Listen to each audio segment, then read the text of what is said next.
What if your rejection wasn't failure?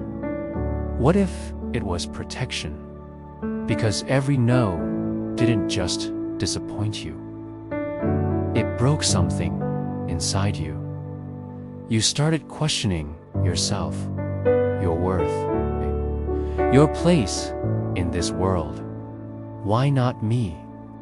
Why does it keep happening to me? It feels like you're being left behind, like you're not enough for anything that matters. But what if the door didn't open? Because what was behind it couldn't hold who you're becoming. What if God saw the weight you weren't meant to carry?